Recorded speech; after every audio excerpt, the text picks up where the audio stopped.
que é família, daqui fala o predador de notícias, atenção, é o predador de notícias. Mano, primeira coisa, se inscreva no canal, ativa as notificações, compartilha com todo mundo, porque isso também é notícia, mano. Você não sabia, então isto é notícia, não brinques. Não brinques, ok? Então, família, ainda estamos na campanha. Quanto mais você curtir, mais chance de prendermos a família José Eduardo Santos teremos. Então, curta bastante para nós prendermos a família do José Eduardo Santos e essa cúpula dele, esses bajuladores, ok? Então, curta bastante. E a família, como vocês estão a ver no título, é isto mesmo. Processo 27 de maio. José Fragoso acusa Kiambata. Tudo isso e muito mais você acompanha aqui agora no canal MSTV, a TV que chega até você, a TV que não bajula você.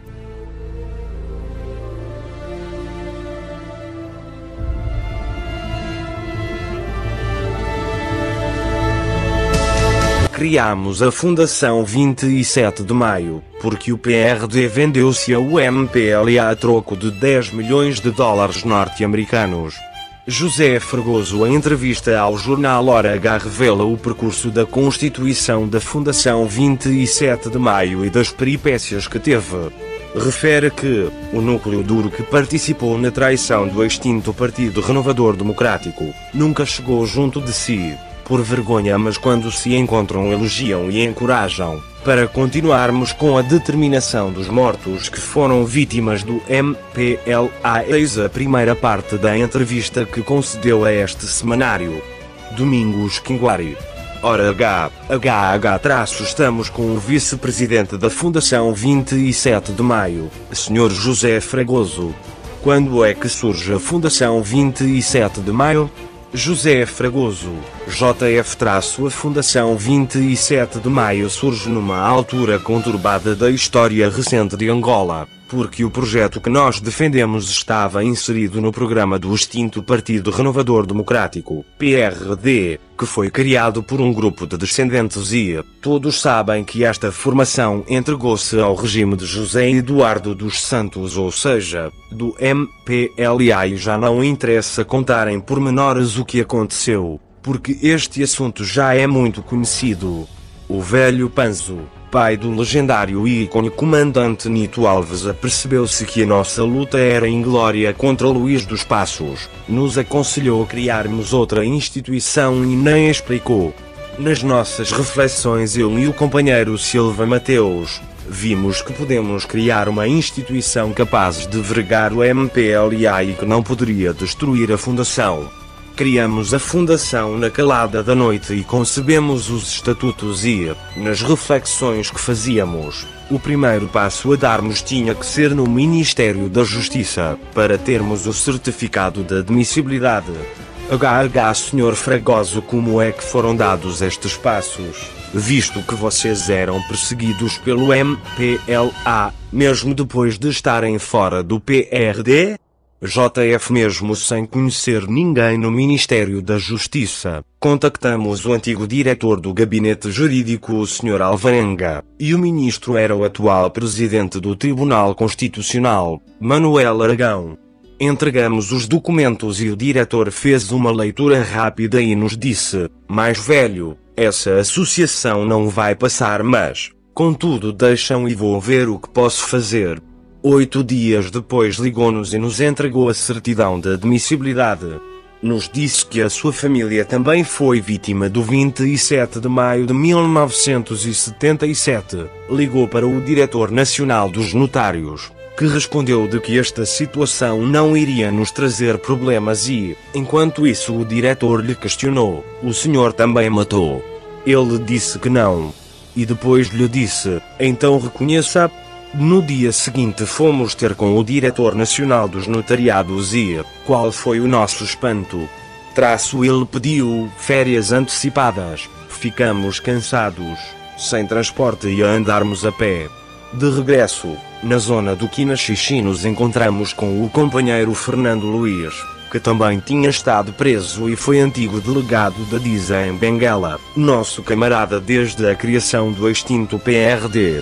Colocamos-lhes o problema e ele nos disse de que tinha uma prima, que era viúva destes acontecimentos, era responsável do notário da Maianga. Fomos para lá e ele entregou o dossiê à senhora do notário, nos recebeu com uma enorme satisfação, gostou do projeto e nos mandou entrar. Disse-nos de que iria fazer o trabalho imediatamente. Indicou-nos uma senhora e pediu-lhe confidência. Ela leu o documento e nos disse de que era a irmã do antigo futebolista Kim Ferro e, em menos de 2 horas, nos entregou o documento. Depois disso, como é que conseguiram a publicação no Diário da República, visto que na imprensa nacional funcionavam muitos ex? Diz a JF, pensei logo numa pessoa amiga na altura do 27 de maio que tinha 17 anos de idade, e foi meu colega no secretariado do Conselho de Ministros, que também tinha sido afastado desta instituição da Casa Civil da Presidência da República. Por ser meu amigo foi transferido e, por sorte, foi parar na imprensa nacional. Rapidamente fui ter com ele, anunciei-me na sua secretária, veio ter comigo, nos abraçamos, e eu lhe mostrei o documento. Ele olhou para mim e disse-me, isto é o que nos interessa. Mandou chamar o chefe da produção para suspender todo o trabalho, e dar prioridade para o nosso serviço. O chefe de produção, por sinal, era meu primo que foi vítima do 27 de maio, quando o diretor nos viu aos abraços. Ficou mais calmo. Horas depois tivemos o Diário da República. No dia seguinte remetemos um dossiê ao secretariado do Boreal Político do MPLA para dar a conhecer que, a partir de agora a luta sem quartel e sem tréguas, vai começar até que este processo conheça o seu desfecho. Foi assim que aconteceu. Quer dizer que as almas dos nossos companheiros souberam encaminhar o processo até a legalização, senão não seria possível. Quando escreveram a ameaçar ao secretariado do Boreal Político do MPLA de que vocês iriam fazer uma luta sem tréguas, qual foi a resposta daquele partido? JF, nunca obtivemos nenhuma resposta. Voltando atrás, quando surgiu o PRD, endereçamos uma carta aberta ao ex-presidente da República, José Eduardo dos Santos, na qual solicitávamos a libertação dos outros que, até aquela data, andaram encarcerados nas cadeiras da segurança do Estado. A resposta foi cínica, e citava alguns nomes, entre eles os de Nito Alves, Zé Van Dunen como mentores da ação golpista. Mais adiante citava os nomes de Citavales, Bacalov, Monstro Imortal, Fortunato, Cianuque e tantos outros, num cômputo geral de 11 pessoas, que tinham sido julgados e condenados. Os demais tinham desaparecido das cadeias. E quando surgimos como fundação, depois de entregarmos o dossiê, fomos enviando muitas cartas, até que no dia 27 de maio de 2002, quando realizamos o primeiro Conselho Consultivo no Museu de História Natural, onde publicamos massivamente os nomes dos autores morais e materiais que houve. O MPLA, apercebendo-se, emitiu pela primeira vez uma declaração pública onde já não nos tratava de fracionistas, mas sim como compatriotas incompreendidos, e dizia de que houve excessos de pessoas que agiram à margem das instituições, que não foram cumpridas. E dizia ainda de que ninguém poderia colocar entrave para a solução deste problema, que aconteceu no partido governante. Ficamos a aguardar durante 11 anos e, em 2013, cansados de escrevermos e não obtermos resposta, decidimos fazer uma manifestação de fronte à sede do MPLA e, até hoje, nunca obtivemos nenhuma solução. O MPLA, como bandido que é, quando é pressionado faz declarações com o mesmo teor, e muda apenas as vírgulas e as datas. Muitos nos seguiram e outros não vieram, devido ao cheiro do dinheiro. Senhor, quando vocês abandonam o PRD, algumas pessoas com as quais se identificavam com as causas do 27 de maio de 1977, ficaram do vosso lado ou ficaram com o Luís dos Passos? JF, muitos nos seguiram e alguns não vieram para o nosso lado. por causa do cheiro do dinheiro. Falava-se em 10 milhões de dólares. Segundo declarações do homem de confiança de Luís dos Passos, o Amadeu das Neves de Deck chegou a ser vice-ministro dos Transportes para a Marinha Mercante e Portos, no tempo do governo de Unidade e Reconciliação Nacional. Disse-nos de que foram burlados, na altura da campanha eleitoral de 1992, negociaram o discurso nos termos que satisfazia o MPLA e receberam como primeira prestação 2 milhões de dólares, e a outra parte seria entregue depois. A outra parte nunca e jamais receberam. Não sei se mentiu, mas para mim deve ser verdade, porque eles todos estão pobres. Mesmo sendo traído pelo partido que lhes deu os 2 milhões, eles não se identificam com a Fundação 27 de Maio? JF, o núcleo duro que participou da traição, esses nunca chegaram junto de nós, mas quando nos encontramos eles nos elogiam e nos encorajam para continuarmos. Inclusive, neste Conselho Consultivo realizado no dia 27 de maio do corrente ano, convidamos todos, incluindo o Luís dos Passos e alguns compareceram. Luís dos Passos, incluindo os principais rostos dos arranjos, não apareceram, mas nós queríamos que eles fizessem parte deste processo, que se vislumbra ser resolvido. A Fundação 27 de Maio fala em 80 mil mortos, mas o MPLA fala em 11 mil mortos. Quem aqui é que está a falar a verdade? JF, a verdade tem estado do lado das vítimas porque, se até agora está a decorrer o plano de reconciliação em memória das vítimas dos conflitos políticos, não há publicidade sobre este processo. Tanto mais é que estava a aparecer um boneco que já foi retirado na grelha da TPA. Nós estimávamos em 30 mil mortos. Quando surgimos com o PRD, o MPLA dizia que eram menos, mas não falava em números. Depois de obtermos dados das Nações Unidas através da sua Organização dos Direitos Humanos de que o número de desaparecidos atingia acima dos 80 mil mortos. Foi muita gente morta. O 27 de maio de 1977 atingiu as províncias, os municípios, comunas e algumas aldeias.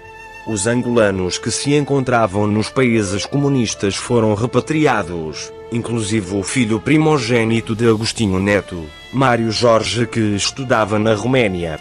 Só que, colocado na cela, aperceberam-se de que era filho de Neto. Foi levado para o palácio que, no dia seguinte, fez o pedido ao pai para libertar os seus companheiros da Roménia e, enquanto isso, muitos já tinham sido fuzilados. Se o 27 de maio ainda é tabu para alguns do MPLA, muito menos, os números das vítimas não vão revelar. No repatriamento vieram alguns angolanos de Cuba, da ex-Jugoslávia, União Soviética, até inclusive o antigo embaixador de Angola em Cuba veio. Mas dizem que ficou protegido. O que lhe apraz dizer? JF, o 27 de maio de 1977 não foi golpe de Estado, isto está claro. Os maiores amigos de Neto, Cuba e a antiga União Soviética tiveram conhecimento de que se tratava simplesmente de uma manifestação popular junto do Palácio Presidencial, para se entregar uma carta ao falecido presidente e, 24 horas antes da manifestação, Neto teve conhecimento. Havia uma declaração que deveria ser lida com o único objetivo, para depurar alguns elementos que estavam a travar, na altura, o processo de desenvolvimento do país, como Ico Carreira, Onambué, Ludique Sassunda, Manuel Pedro Pacavira e tantos outros. Se fosse o golpe, o palácio teria se deparado com armas, e não foi isto que aconteceu. A população que se dirigiu ao palácio saiu dispersa pela tropa fiel ao Neto, com tiros, e não houve nenhum tiro contra. Nós dirigimos-nos até à Rádio Nacional, por ordem de alguém que já não me lembro. A manifestação foi abortada, por isso é que nos dirigimos à rádio. Às 10 horas fomos dispersos por tanques de guerra que eram dirigidos pelo general Zé Maria, falecido Camus de Almeida e alguns cubanos. O senhor não respondeu a minha questão? JF, os embaixadores que foram repatriados, alguns foram mortos, e os que não lhes aconteceu nada, talvez por causa da cumplicidade. Mas, sobre o antigo embaixador de Angola em Cuba na altura, o mais velho Luís Neto Quiambata, nutria uma atitude de ódio contra Nito Alves. Vou-me explicar porquê. Sempre que ele escrevesse sobre o comandante da primeira região militar do MPLA e de Jonas Savimbi, escrevia com agressividade e, num destes dias lhe dei uma resposta adequada, e lhe mostrei que estas pessoas não são tão más como ele pintava. Isto aconteceu há 3 ou há 4 anos. Mas, graças a Deus que ele nunca mais escreveu contra Savimbi nem a Nito Alves. Eu tinha-lhe dito em resposta, de que nós estamos a averiguar essa sua linguagem em relação à figura de Nito Alves, e estou a depreender de que ele estivesse implicado nestes episódios. Tanto mais é que estou a investigar a sua implicação no 27 de maio de 1977. Agora estou a saber que esteve implicado. Ele foi embaixador de Cuba na altura, então ele tem as mãos sujas no repatriamento dos jovens que estavam em Cuba, e de que estava ligado ao Nito Alves porque, primeiro, se não fazia aquelas declarações, seria fuzilado, simplesmente. Então, família, o vídeo de hoje foi mais esse. Se você curtiu, então se inscreva já no canal, ativa o sino aqui, ó, ativa o sino, se inscreva no canal e compartilha com todo mundo, porque isso aqui também é notícia, você não sabia, deve saber a partir de mim. Então, é notícia, ok? Então, é tu Mudieto, é tu Mwene, até o próximo vídeo. MSTV, a TV que chega até você, a TV que não ajuda.